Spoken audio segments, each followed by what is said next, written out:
confession to make. But first, I want you to make a little confession to me. In the past year, I want you to just raise your hand if you've experienced relatively little stress. Anyone? How about a moderate amount of stress? Who's experienced a lot of stress? Yeah, me too. But that is not my confession. My confession is this: I am a health psychologist, and my mission is to help people be happier and healthier. But I fear that something I've been teaching for the last 10 years is doing more harm than good, and it has to do with stress. For years, I've been telling people stress makes you sick. It increases the risk of everything from the common cold to cardiovascular disease. Basically, I've turned stress into the enemy.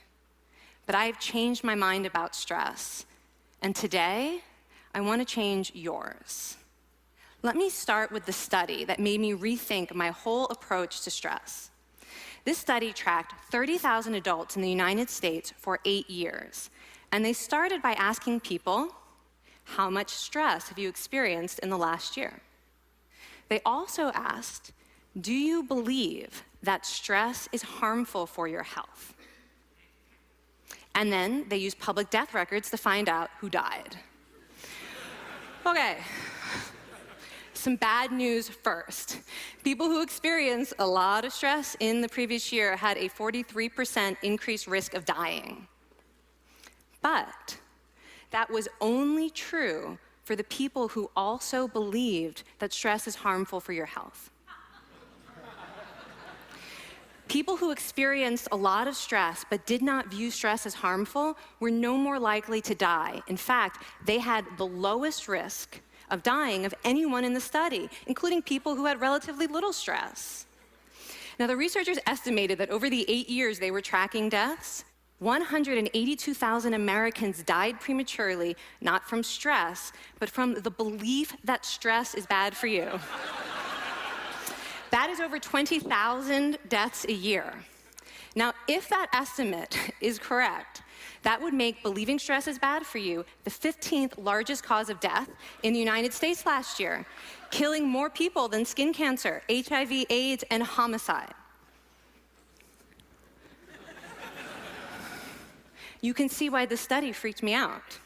Here I've been spending so much energy telling people stress is bad for your health. So this study got me wondering, can changing how you think about stress make you healthier? And here the science says yes. When you change your mind about stress, you can change your body's response to stress. Now, to explain how this works, I want you all to pretend that you are participants in a study designed to stress you out. It's called the social stress test. You come into the laboratory, and you're told you have to give a 5-minute impromptu speech on your personal weaknesses to a panel of expert evaluators sitting right in front of you. And to make sure you feel the pressure, there are bright lights and a camera in your face, kind of like this. And the evaluators have been trained to give you discouraging nonverbal feedback, like this.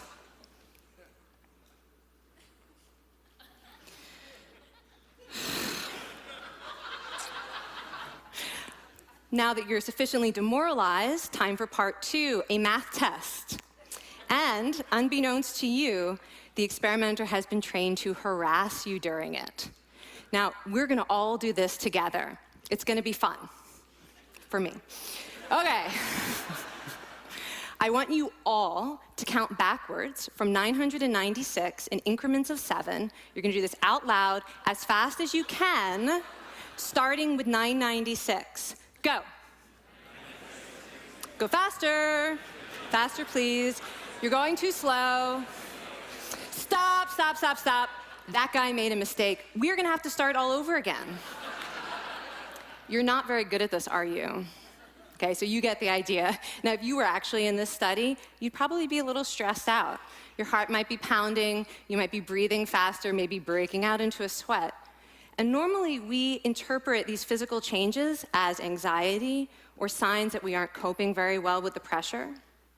But what if you viewed them instead as signs that your body was energized, was preparing you to meet this challenge? Now, that is exactly what participants were told in a study conducted at Harvard University. Before they went through the social stress test, they were taught to rethink their stress response as helpful. That pounding heart is preparing you for action. If you're breathing faster, it's no problem. It's getting more oxygen to your brain. And participants who learned to view the stress response as helpful for their performance, well, they were less stressed out, less anxious, more confident.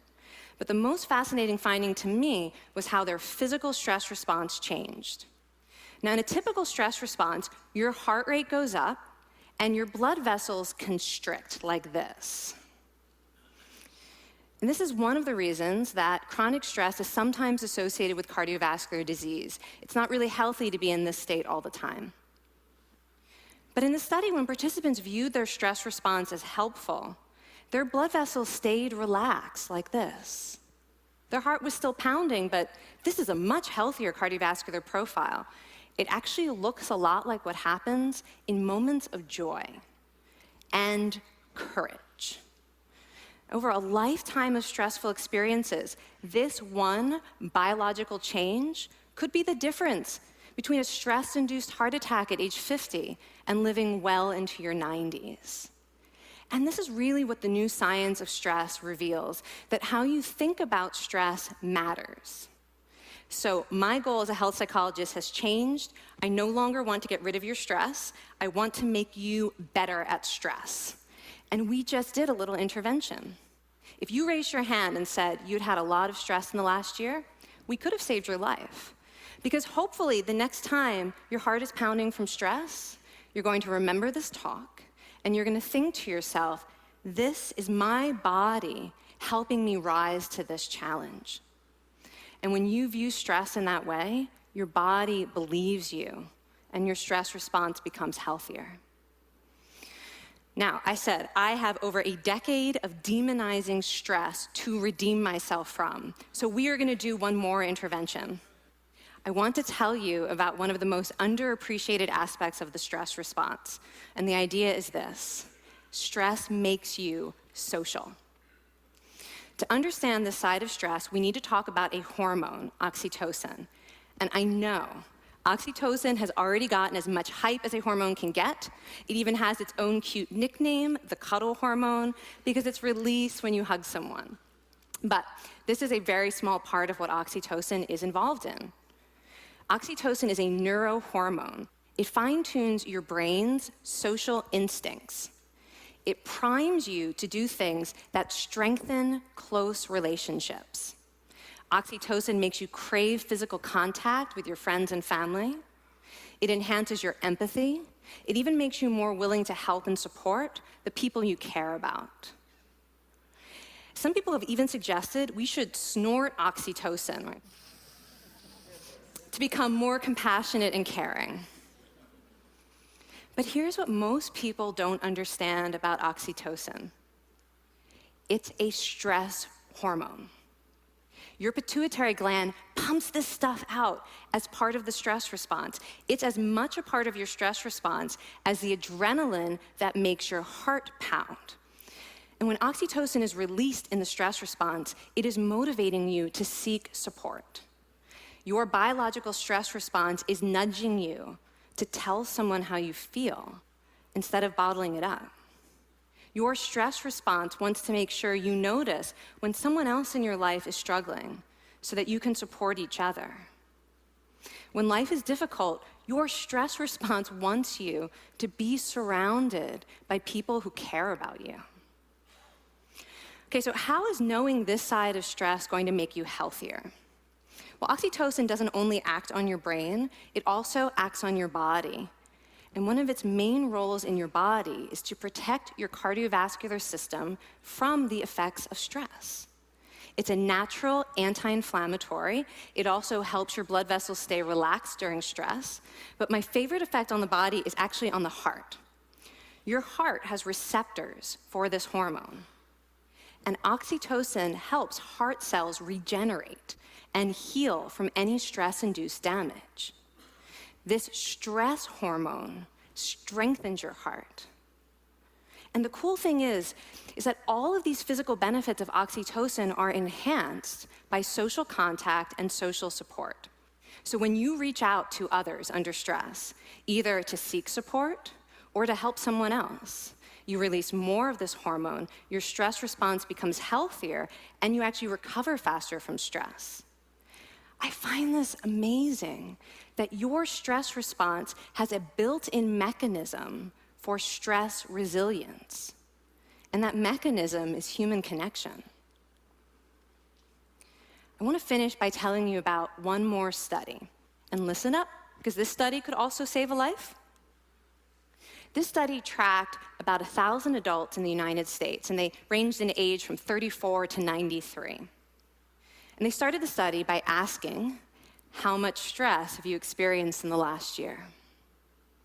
They also asked, how much time have you spent helping out friends, neighbors, people in your community? And then they used public records for the next 5 years to find out who died.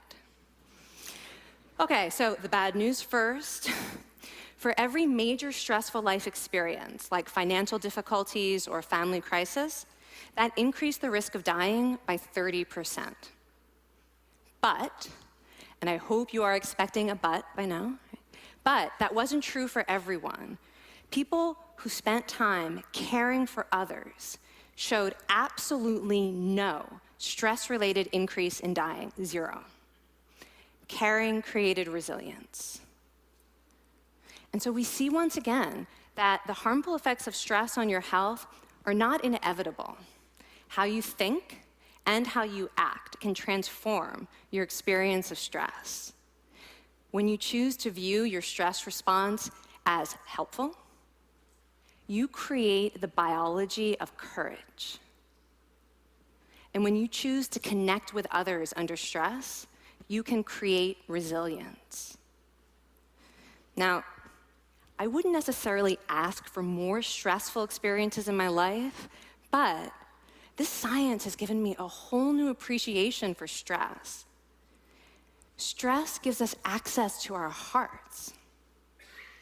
The compassionate heart that finds joy and meaning in connecting with others.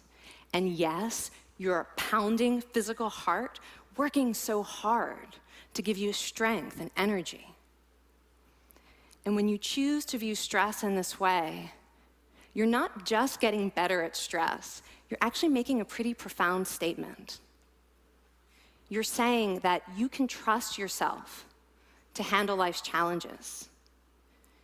And you're remembering that you don't have to face them alone. Thank you. Thank you.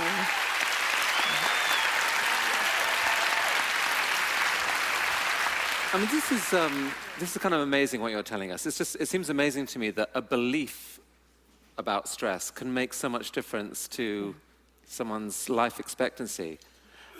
How would that extend to advice? Like if someone's making a lifestyle choice between, say, a stressful job and a non-stressful job, does it matter that which way they go, that it's equally wise to go for the stressful job so long as you believe that you can handle it in some sense? Yeah, and one thing we know for certain is that chasing meaning is better for your health than trying to avoid discomfort.